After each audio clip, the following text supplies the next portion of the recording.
paciencia, o patética, mejor dicho, patética y lenta en su respuesta. Y estoy citando los términos que utilizó el presidente Donald Trump vía Twitter para presionar a la Reserva Federal para que haga más, para que recorte más aún las tasas de interés, exigiendo que estimule a la economía estadounidense por efecto del coronavirus.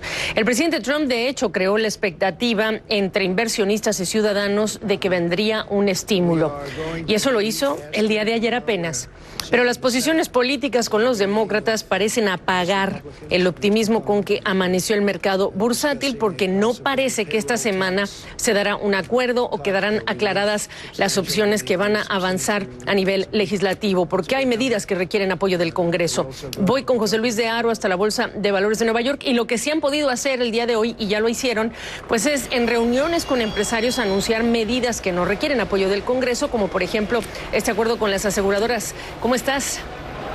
Pues de momento, Gaby, atentos a cómo se están comportando las principales aseguradoras de salud después de ese encuentro en la Casa Blanca con el vicepresidente Mike Pence y el presidente Donald Trump. En estos momentos están operando con subidas tanto United Health como Cigna y CVS Health, entre otras. Estamos muy atentos también a las aerolíneas, porque también en ese paquete de estímulos que podría llegar se hablaba de ayudas tanto a las aerolíneas como a los operadores de cruceros, y acabamos de conocer cómo en estos momentos Moody's pone a todas las aerolíneas globales en una perspectiva negativa, dado que son la industria que más afectada se está viendo por toda esta situación.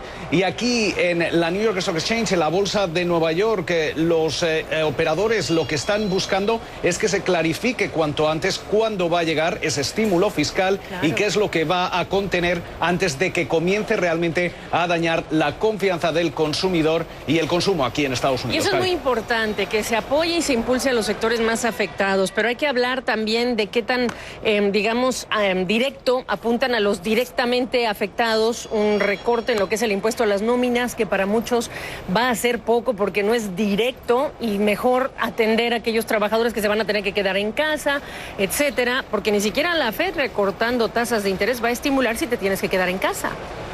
Completamente, Gaby. Creo que lo has definido bastante bien. La Reserva Federal ya rebajaba los tipos de interés de urgencia en 50 puntos básicos. También anunciaba esta semana que va a garantizar la liquidez en el mercado monetario con 150.000 millones de dólares. Pero tenemos que tener en cuenta que aunque vuelva a recortar los tipos de interés, como se espera el próximo 18 de marzo, en otro medio punto porcentual, realmente es el consumidor y los ciudadanos que precisamente no van a poder cobrar sus sueldos, bien por estar en una baja por enfermedad o bien por estar en cuarentena, los que van a necesitar una ayuda inmediata para poder hacer frente a los gastos a corto plazo. Por eso se habla de que debería implementarse un estímulo que sea agresivo y que sea temporal, algo que de momento parece que no está sobre la mesa y que podría generar problemas tanto para los ciudadanos y los consumidores, claro, pero también para las pequeñas y medianas empresas. Oye, yo sé, el jueves el Banco Central Europeo, pero ya escuchamos desde Europa también medidas similares: flexibilizar reglas de los slots para las aerolíneas, medidas para compensar a empresas afectadas por el coronavirus. Pero el día de hoy también el gran tema sigue siendo el del petróleo. No va a vender petróleo de su reserva estratégica a Estados Unidos, y sí, todo el mundo habla de qué buena noticia, que caen los precios de la gasolina. ¿Quién va a manejar si no puede salir a muchos lugares? La medida tiene limitaciones. Completamente, y además toda esta situación con la caída en el precio de la gasolina en un momento en el que el consumo se va a ver limitado también puede generar que las expectativas de inflación sigan cayendo y podamos entrar de nuevo en una especie de periodo en el que la deflación puede volver a ser un problema. Además tenemos que tener en cuenta que toda la situación que se está generando con el mercado de crudo y con la caída en los precios del petróleo también hace bastante daño a la industria del shale aquí en Estados Unidos, donde además existen unos niveles de deuda bastante elevados, y toda esta situación podría generar una oleada, un efecto dominó en impagos y posibles quiebras de compañías, que podría también en cierta forma gatillar algún tipo de evento dentro del mercado de crédito, Gaby. Y ya empezamos a escuchar que hay algunas que revisan sus inversiones y que recortan los dividendos porque hay que ajustar, porque no sabemos cuándo termina y en qué termina la situación. Gracias, José Luis. Lo mismo.